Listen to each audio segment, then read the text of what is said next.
네, 이른바 땅콩 회항 사건으로 구속 기소된 조현아 전 대한항공 부사장에 대한 이 결심 공판이 진행되고 있죠. 이 항로 변경죄 적용을 주장해온 검찰이 구형을 할 예정인데요.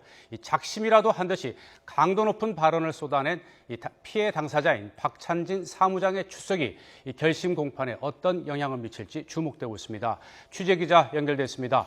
이형원 기자. 네, 서울 서부지방법원에 나와 있습니다. 네, 관심을 모았던 박찬진 사무장 오늘 공판에 증인으로 출석을 해서 예상했던 것보다 상당히 강도 높은 발언을 쏟아냈다면서요. 네, 그렇습니다. 사건 발생 58일 만인 어제 업무에 복귀한 박찬진 사무장이 오늘 공판에 출석했습니다. 큰 결심을 하고 나온 듯 강도 높은 발언을 가감없이 쏟아냈습니다. 승무원 유니폼을 입은 채 법정에 출석한 박 사무장은 검사 신문에서 기내 서비스와 관련해서는 잘못한 것이 없다며 조 전 부사장이 김모 승무원 가슴 쪽을 손으로 밀고 무릎을 꿇게 하고 폭언한 사실을 본 적이 있다고 답했습니다. 증언을 이어가면서 감정이 격해진 박 사무장은 심하게 흐느끼기도 했는데요. 그러면서도 거침없는 발언을 이어갔습니다.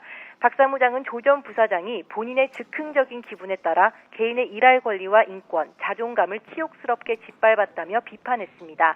또 거듭 사과를 했다고 한 조 전 부사장 측의 얘기와는 달리 박 사무장은 조 전 부사장이 한 번도 자기 잘못을 인정하지 않았고 일말의 양심도 보여주지 않았다고 강조했습니다.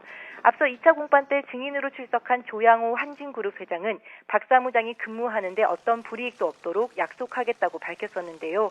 이에 대해 박 사무장은 대한항공 측이 업무 복귀 조치를 다해주고 있다고 했지만 그런 조치를 받은 적이 없다고 반박했습니다.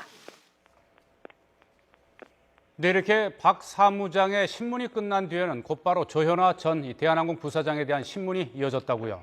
네, 법정에 출석한 박 사무장이 2시간 가까이 증언을 하고 퇴정한 뒤에 조 전 부사장에 대한 신문이 이어졌습니다. 조 전 부사장은 김모 승무원이 매뉴얼에 따라 서비스하지 않은 건 분명 잘못이라고 언급했습니다. 다만 조 전 부사장은 폭언과 삿대질, 하기 지시를 한 것에 대해서는 인정한다며 이 같은 문책을 한 부분은 깊이 반성하고 있다며 사과의 말을 전했습니다. 하지만 움직이는 비행기를 세우라고 한 적은 없다면서 항로 변경죄는 일관되게 부인했습니다. 1시간 가까이 진행된 신문 말미에 조 전 부사장은 업무에 대한 욕심 때문에 상대방을 배려하지 못해 이런 일이 발생했다며 평소에 임직원을 격하게 대하는 일은 절대 없다고 선을 긋기도 했습니다. 네, 이 조 전 부사장은 여전히 이 최대 쟁점이라고 할 수 있는 이 항로 변경 혐의를 부인하고 있는데 이 오늘 결심 공판에서 이 부분 어떻게 다뤄지고 있습니까? 네, 오늘 공판 역시 앞서 있었던 1, 2차 공판과 마찬가지로 항공기 항로 변경죄를 적용할지 여부가 쟁점입니다. 그동안 조현아 부사장 측은 회항 당시 항공기가 계류장을 벗어나지 않았기 때문에 항로 변경 혐의는 적용할 수 없다고 주장해 왔는데요. 검찰은 항공보안법이 항공기 문이 닫힌 순간부터를 운항으로 보고 있기 때문에 항로 변경 혐의를 적용할 수 있다고 맞서왔습니다. 항공기 항로 변경 혐의가 인정될 경우 최소 1년에서 최대 10년의 징역형이 불가피한데요. 검찰은 이를 적용해 어느 정도로 구형을 할지에 관심이 모이고 있습니다.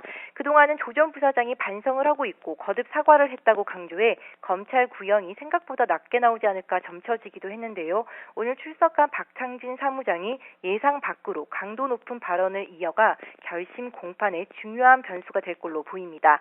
지금까지 서울 서부지방법원에서 YTN 이영원입니다.